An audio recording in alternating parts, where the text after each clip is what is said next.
Hi, இன்னைக்கு 5 minutes with சத்யால பயப்படாதே. நீங்கள் ஏதோ ஒரு சிக்கலில் மாட்டியிருக்கிறீங்க. பயந்து போயிட்டீங்க. எப்படி இதிலேருந்து நான் வெளியே வருவேன்னு திகைச்சு போய் நிற்கிறீங்க. அந்த டைமில் உங்கள் ஃப்ரெண்டு வந்து, நீ பயப்படாத, நான் உன் கூட இருக்கிறேன், தைரியமாக இருந்து சொன்னாங்கன்னா உங்களுக்கு எவ்வளோ ஆறுதலாக இருக்கும்ல.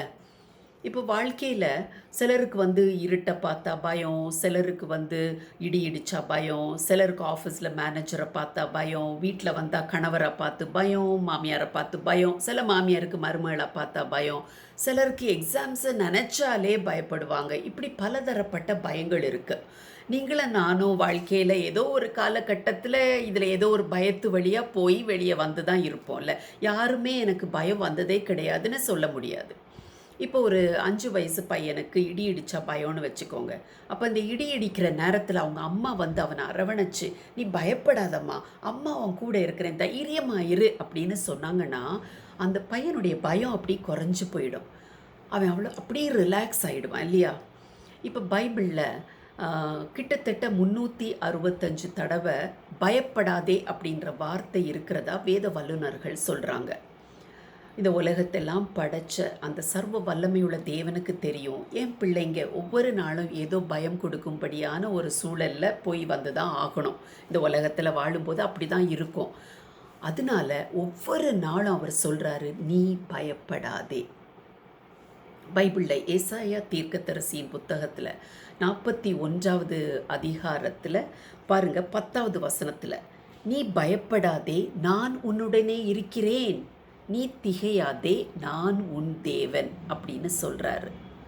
அப்படியே 13வது வசனம் பார்த்தீங்கன்னா அங்கே அந்த தேவன் சொல்கிறாரு, உன் தேவனாகிய கர்த்தராகிய நான் உன் வலது கையை பிடித்து நீ பயப்படாதே, நான் உனக்கு துணை நிற்கிறேன் அப்படின்னு சொல்கிறேன் அப்படின்றார்.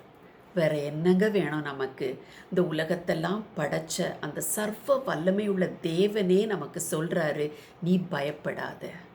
நம்முடைய தேவன் ஏதோ ஒரு காரியத்தை சொல்லிட்டு அப்படியே போகிறவர் கிடையாது. அதற்கான காரணத்தையும் சொல்லிடுவார். சிலவங்க வந்து வழி சொல்லி கொடுப்பாங்க, பார்த்துருக்கீங்களா? அப்படியே நேராக போங்க, அப்புறம் ரைட்டில் போங்க, லெஃப்டில் போங்க, நீங்கள் போக வேண்டிய இடம் வந்துடும் அப்படிம்பாங்க. கூட வந்து காமிச்சு தர மாட்டாங்க. ஆனால் நம்முடைய தேவன் ஒரு காரியத்தை சொல்கிறாருன்னா அதை ஏன் சொல்கிறாருன்னு அதற்கான காரணத்தையும் சொல்லிடுறாரு. இங்கே அவர் சொல்கிறாரு, நீ பயப்படாதே, நான் உன்னுடனே இருக்கிறேன். ஏன் நம்ம பயப்படக்கூடாது? அந்த சர்வ வல்லமையுள்ள தேவன் நம்ம கூடவே இருக்கிறதுனால பயப்பட தேவையில்லை. அடுத்தது, ஒரு பயம் கொடுக்கும்படியான ஒரு சூழ்நிலையில் இருக்கும்போது திகைச்சு போயிடுவோம்ல. இந்த சூழ்நிலையிலேருந்து எப்படி நான் வெளியே வருவேன் அப்படின்னு ஒரு திகைப்பும் கூடயே வந்துடும். அதனால் அவர் சொல்கிறாரு, திகையாதே, நான் உன் தேவன். இந்த உலகத்தில் உள்ள எல்லாருக்கும் அவர் தேவன் தான். ஆனால் இங்கே நான் உன் தேவன் அப்படின்னு பர்சனலைஸ் பண்ணி சொல்கிறாரு. இப்போ நான் கேர்லின், என்கிட்ட அவர் சொல்கிறாரு, கேர்லின், நான் உன்னுடைய தேவன், அதனால நீ பயப்படாதன்றாரு. எவ்வளவு ஆறுதலாக இருக்குது தெரியுமா? அது மட்டும் கிடையாது, அவர் அந்த பயப்படாதேன்னு சொல்கிறத எப்படி சொல்கிறாருன்னு பாருங்கள். 13வது வசனம் பாருங்கள், உன் தேவனாகிய கர்த்தராகிய நான் உன் வலது கையை பிடித்து பயப்படாதே, நான் உனக்கு துணை நிற்கிறேன் அப்படின்னு சொல்கிறேன் அப்படின்றார்.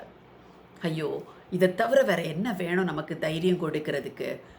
அந்த பெரிய தேவன், சர்வ லோகத்தின் அதிபதி, அண்ட சராசரங்களையும் உண்டாக்கின தேவன், அவர் என் வலது கையை பிடிச்சு சொல்கிறாராம், நீ பயப்படாத, நான் உன் கூட இருக்கிறேன், நான் உனக்கு துணை நிற்கிறேன்னு சொல்கிறார். இப்போ ஒரு பயம் கொடுக்கும்படியான ஒரு சூழ்நிலையில் நீங்கள் இருக்கிறீங்கன்னா உங்களுக்கு அவர் சொல்கிறது, உங்கள் வலது கையை பிடிச்சு சொல்கிறார். அப்போனா அதை பர்சனலைஸ் பண்ணுறாரு பாருங்கள். உங்கள் வலது கையை பிடிச்சு சொல்கிறேன், நீ பயப்படாத, நானும் உன் தேவன், நான் உன் கூட இருக்கிறேன், நான் உனக்கு துணை நிற்கிறேன் அப்படின்னு சொல்கிறார். எதுக்கு துணை நிற்கணும்? நமக்கு அந்த சூழ்நிலையிலிருந்து நம்மளை வெளியே கொண்டு வருவதற்கு தான். இப்போ ஏதோ ஒரு கஷ்டத்தில் இருக்கிறீங்க, நஷ்டத்தில் இருக்கிறீங்க, போராட்டத்தில் இருக்கிறீங்க, பிரச்சனையில் இருக்கிறீங்க, ஒரு கடனில் இருக்கிறீங்க, ஒரு உயிர்கொல்லி நோய் உங்களை பிடிச்சிருச்சு, அந்த கஷ்டத்தில் இருக்கிறீங்க. எதுவாக இருந்தாலும் அவர் என்ன சொல்கிறாரு, நீ பயப்படாத, நான் உன் கூட இருக்கிறேன் அப்படின்னு சொல்கிறாரு. நீ திகையாத, இதிலேருந்து எப்படி வெளியே வர்றதுன்னு திகைச்சு போய் நிற்காத, நான் உன் கூட இருக்கிறேன்ல, நான் உனக்கு துணை நிற்கிறேன், உன் வலது கையை பிடிச்சு சொல்கிறேன், நான் உனக்கு துணை நிற்கிறேன். எதுக்கு துணை நிற்பார்? அந்த சூழ்நிலையில் அது பணப்பிரச்சனையாக இருந்தாலும் சரி, ஒரு நோயாக இருந்தாலும் சரி, ஒரு நஷ்டமாக இருந்தாலும் சரி, கஷ்டமாக இருந்தாலும் சரி, கையை பிடிச்சு உங்களை வெளியே அழகாக கூட்டிகிட்டு வந்துடுவார். அந்த நம்பிக்கை உங்களுக்கு இருக்கா?